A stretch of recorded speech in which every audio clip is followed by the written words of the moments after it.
À l'œil nu, rien d'autre qu'une banale selle de vélo.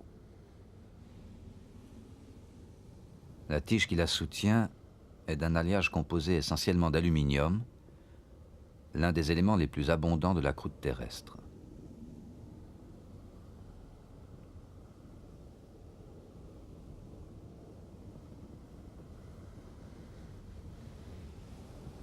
De plus près, cette pièce de métal n'est pas aussi lisse qu'il y paraît. Les trous au centre de l'image proviennent de bulles de gaz emprisonnées lors du moulage. En éclatant, ces bulles ont laissé des porosités qui ont adopté la forme oblongue caractéristique des grains d'aluminium.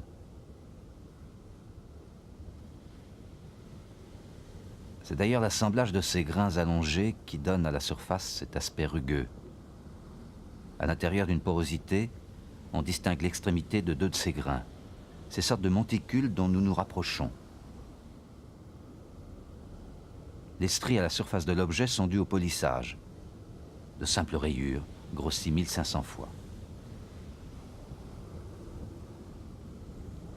Les petits cailloux collés à la surface de ce grain d'aluminium sont probablement des particules de silicium. C'est l'un des deux ingrédients avec le magnésium que l'on ajoute pour renforcer le métal. Sans eux, cette tige de sel serait aussi fragile que les feuilles d'aluminium de votre cuisine.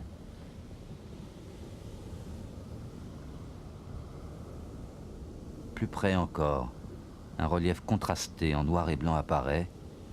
Nous sommes maintenant à l'intérieur de l'alliage.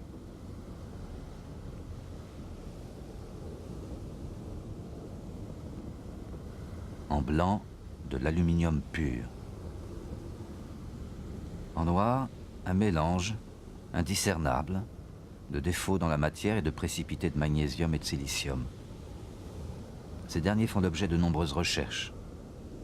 En effet, on ne sait toujours pas maîtriser leur formation, alors qu'ils jouent un rôle primordial dans la solidité de l'alliage.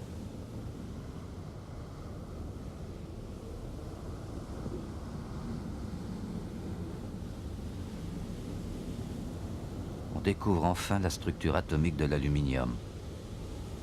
Ces colonnes d'atomes qui dessinent un motif carré selon un empilement ordonné dans toutes les directions de l'espace.